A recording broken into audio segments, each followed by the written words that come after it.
Hey guys, it's Holly here, and today I'm going to be talking about adrenal fatigue. It's something that, or a topic that has kind of come up quite a bit in the fitness community over the past few years and has kind of dispersed itself amongst the community as being an actual condition. So I'm actually going to be reading from or talking about this straight from an article that I've published, which is available on my website. Which is www.hpnutrition.com.au, and I believe it's also going to be available for reading and listening on the BioLane website. So this is taken straight from the article, and if you do have any questions about this topic, you are welcome to email me. My email is hb@biolane.com. So why am I talking about adrenal fatigue? Well, it's something that has kind of been used as a condition to describe the symptoms of not being able to lose weight. And I think a lot of people are turning to hormones as the reason for not being able to lose weight. Perhaps they've tried various restrictive diets, perhaps they've tried to do the exercise thing. They've tried supplements, they've used all of the fad dieting products, and they're just not able to get results. And it's quite an easy target, I guess, to then say, hey, I'm just going to blame my hormones. So the article talks about adrenal fatigue, the physiology and anatomy, and basically why this condition does not exist. Adrenal fatigue is a nonsense term used by some doctors, healthcare providers, and many fitness professionals to describe the symptoms of extreme fatigue brought on by regular physiological and psychological stress, which allegedly leads to increased cortisol levels. Adrenal fatigue also has been used to provide justification for the inability to lose weight, with no pathophysiological markers to explain such symptoms. To date, science does not support the notion of adrenal fatigue as it's most often explained, in that stress causes high cortisol, which causes fatigue, and amongst other symptoms. With this being said, it is also important to mention that adrenal fatigue is not recognised as a condition by either the endocrine or the medical communities. So let's set those facts straight. This article and discussion will talk about all the facts that you need to know about the endocrine system and the hormones produced by the adrenal glands. So first off, what is the HPA-Axis dysfunction? Well, HPA stands for hypothalamus pituitary adrenal axis, and it includes the hypothalamus, which is a region of our forebrain that unites the automatic system, nervous system, with the endocrine system, as well as the pituitary gland. The hypothalamus is important for maintaining homeostasis by regulating functions such as sleep, our emotions, our body temperature, our hunger, thirst, and quite a few other things. There's also the pituitary gland. That is a pea-sized gland which is found at the base of the brain, and it's considered the master gland as it regulates many of the other endocrine glands. We then have the adrenal glands, and the adrenals sit above the kidneys, and these produce important stress hormones such as our cortisol, epinephrine, also known as adrenaline, aldosterone, and norepinephrine. So let's have a look at the anatomy of the adrenal glands. Hopefully this way you have a bit more of a visual representation as you're thinking about this as I'm talking about it. So the adrenal glands are made up of two main parts. So the first is the adrenal cortex, and this is the outer region of the adrenals and the largest part of the adrenal gland. And it's actually divided into three separate zones, and each of those zones is responsible for a different hormone. The adrenal medulla is the section that's located inside the adrenal cortex and is in the center of the adrenal glands. So it produces a number of those stress hormones, including adrenaline.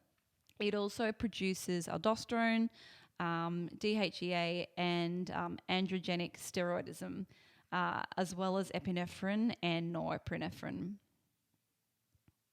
So the adrenal cortex and the adrenal medulla are enveloped inside an adipose capsule or a fat capsule that protects it from other functions and parts of the body. So what are the hormones of the adrenal glands? The role of the adrenal glands is to release those hormones that I've mentioned before directly into the bloodstream. And many of these hormones are responsible with how the body responds to stress, and these are vital for our existence. And both parts of the adrenal glands, both the adrenal cortex and the adrenal medulla, have those distinct and separate functions. So the adrenal cortex produces cortisol. So we'll now go into a little bit more detail about the specific hormone cortisol. So cortisol often gets a bad rap amongst all of the hormones. However, it actually has a number of really important regulatory roles, which are often misunderstood or taken out of context. So cortisol is a glucocorticosteroid hormone, which is produced by the zona fasciolata. It helps control many functions, including the body's use of fats, proteins, and carbohydrates, particularly during times of stress. It helps suppress inflammation as well as helping to regulate our blood pressure. This hormone also controls our sleep and wake cycles, otherwise known as our circadian rhythm. And during a fight or flight response, when our body senses a stress, so imagine you're out in the wild and a bear jumps out, that's going to be something where your body's like, I'm stressed, right? So cortisol is released into the bloodstream, which in turn increases our blood sugar levels by stimulating gluconeogenesis. So this actually helps provide our bodies with energy in that emergency fight or flight situation. So during that response, cortisol can also shut down other functions that are not really useful during those stressful events. So things like our digestive system, our reproductive system, our immune system, and even certain growth processes, they're all shut down in that fight or flight response.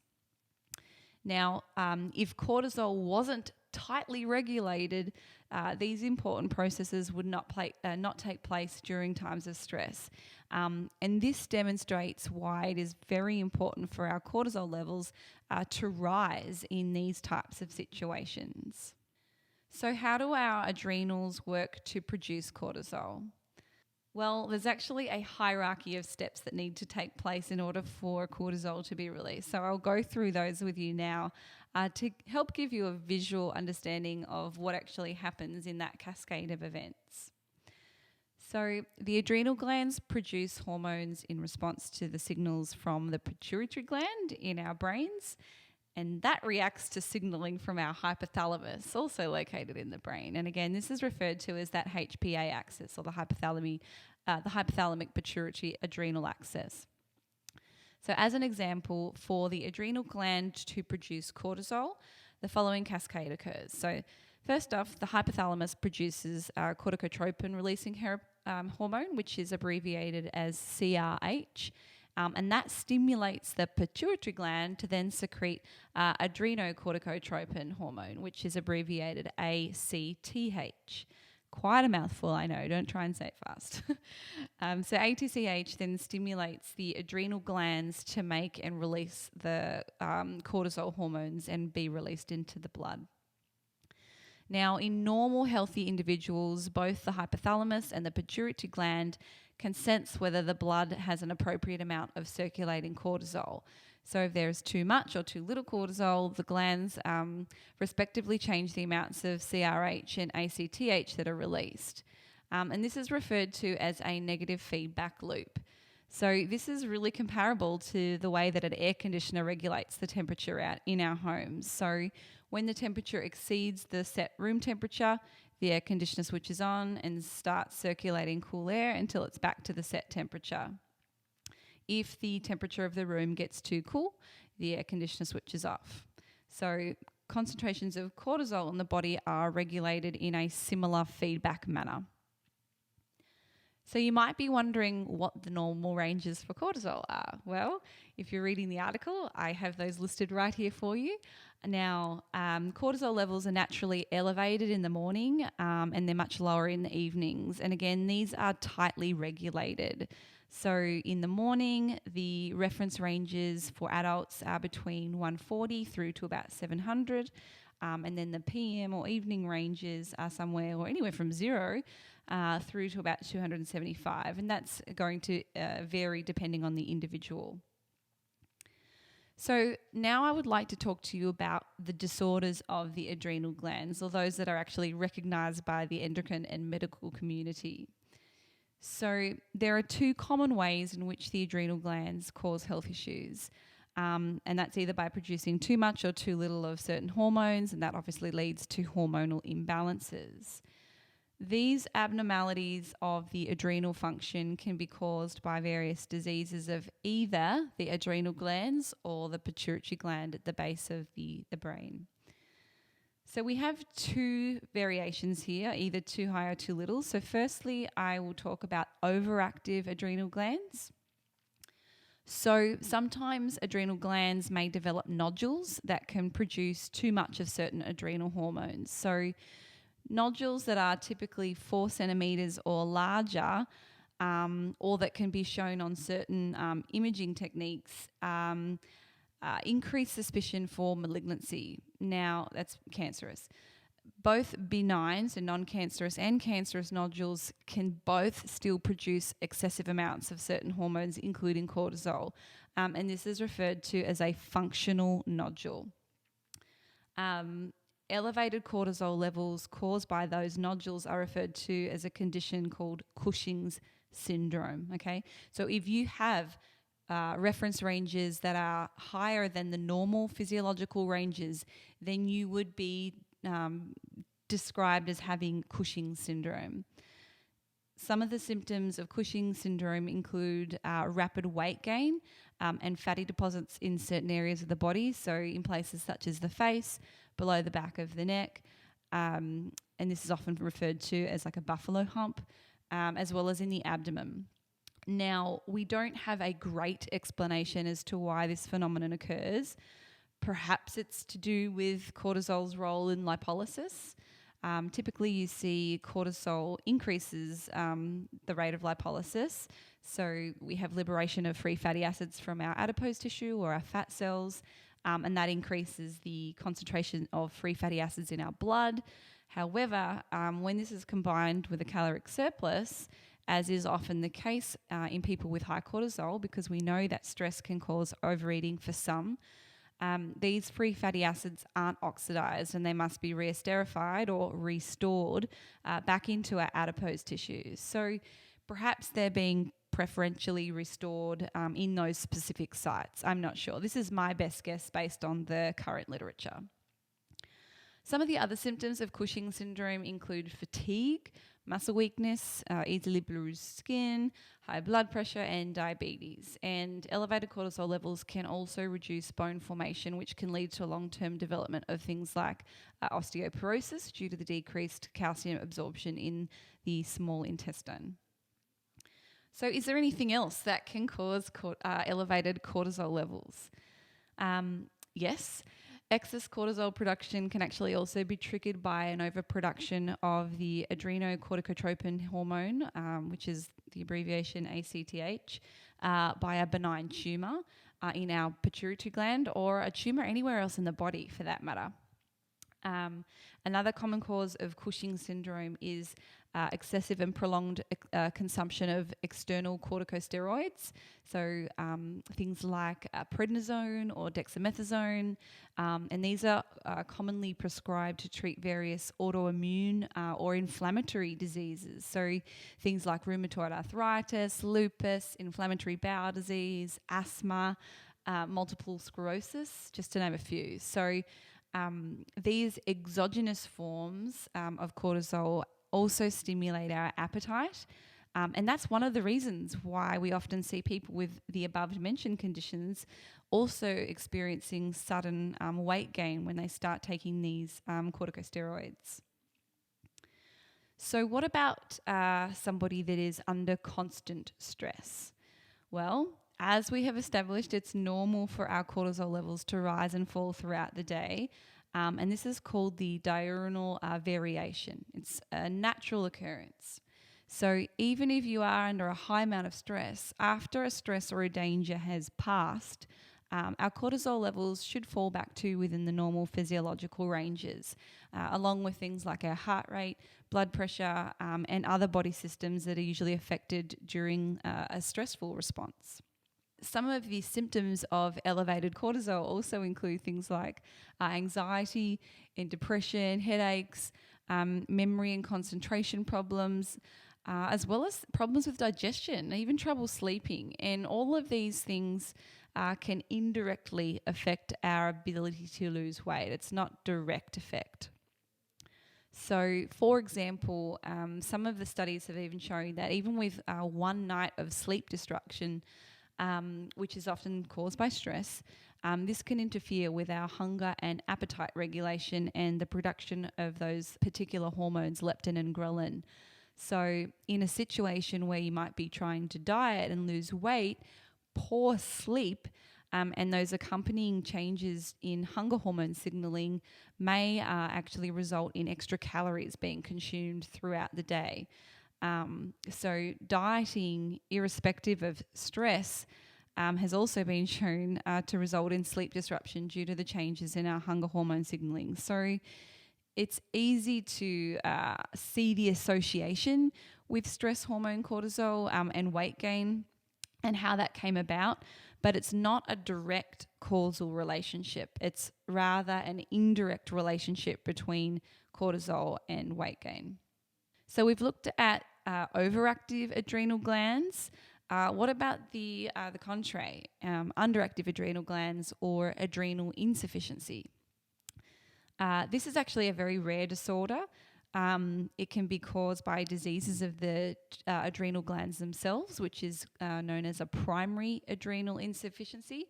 And this is called Addison's disease. Or it can be diseases in the hypothalamus or the pituitary gland. So those are known as secondary adrenal insufficiency.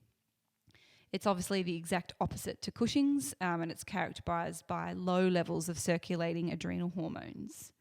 So some of the symptoms of Addison's disease include loss of appetite, weight loss, muscle weakness and fatigue, feeling tired, nausea, vomiting, and abdominal pain are just some of those symptoms. Now, the causes of primary adrenal insufficiency may include things like autoimmune disorders, fungal and other infections, cancer, but that's very rare, genetic factors such as congenital adrenal hyperplasia, and children who are actually born with this disorder are missing an essential enzyme necessary to produce cortisol, or some of the other adrenal producing hormones like aldosterone, or it could even be both. So although adrenal insufficiency develops over time, it can also appear really suddenly as an acute adrenal failure. People working in the clinical setting may have actually experienced this, and it has very similar symptoms, but the consequences are often a little more serious, and that can extend to shock, seizures, or even a coma, but that's if the condition isn't treated immediately. So to wrap up this particular topic, hopefully this was able to help better your understanding about the role of the adrenals and how they function. And with that said, why then do I claim that adrenal fatigue is not real? Well, after all, high cortisol is associated with weight gain. So let's examine the claims. If adrenal fatigue was a condition of elevated or high cortisol, then we already have a name for that. It's called Cushing's syndrome. And secondly, you can easily have your cortisol levels tested via a blood test or a saliva test to determine if they are higher than the normal ranges, rather than just relying on a nebulous list of symptoms to describe or to determine if you have some sort of adrenal dysfunction. Unfortunately, the list of symptoms for adrenal fatigue are purposefully nebulous and include symptoms that could be explained by a myriad of different reasons. And I'm not saying that you aren't experiencing some of these symptoms listed by adrenal fatigue specialists. What I'm saying is that if these issues are caused by high cortisol, then that would show up in a very simple blood test or a saliva test. And more often than not, it's these people or specialists or experts that will insist upon their rather vague list of symptoms in order to diagnose this adrenal fatigue, rather than just getting a simple test done to see if your cortisol levels are actually high. These symptoms could often be identified with the majority of people: weight gain, fatigue, sleep problems, inability to lose weight. So if you are someone experiencing these symptoms and you believe that high cortisol or stress is the culprit, then I would encourage you to go and get a blood or saliva test done and consult with an endocrinologist if your cortisol levels truly are high. Please don't waste your money on some of these holistic, naturopaths who claim that they can treat your adrenal fatigue, with expensive supplements that they just also happen to sell. If your cortisol levels are high, then you need to see a specialist who can help you regulate those hormones. However, it's unlikely the case for most people, as it's not a common disorder. In fact, it affects less than 1% of the population in USA. So, as you've learned, the adrenals do play an important role in many of our day-to-day functions, specifically with regards to stress. However, the subsequent rise in these hormones, they are tightly regulated, guys. So for the otherwise healthy individual, after a stress has passed, our hormones return to their normal physiological ranges. What is more likely to be the cause of someone's inability to lose weight is if you are suffering from a high amount of stress, which then impacts sleep. As I've mentioned, sleep disruption directly affects our ability to regulate our appetite due to those changes in circulating hunger hormones, and that indirectly affects our ability to lose weight through increased calorie consumption. We eat more when we're stressed. For a lot of people, that's the case. So the key thing to remember, I guess, is that managing weight is all about creating a calorie deficit. So by ensuring that we are burning more energy than we consume. When it comes to stress, this means trying to make sure that we we minimize excessive stress so that it does not tip the scale in favor of increased energy intake and decreased energy expenditure. If you have any more questions about this topic, I would love to hear from you. Feel free to contact me. You can reach me at hb@biolane.com. Or you can follow me on any of my social media. My Instagram is Holly T. Baxter, or you can also look me up on YouTube, which is just my name, Holly Baxter. Thanks so much for watching or listening, and hopefully we will see you soon.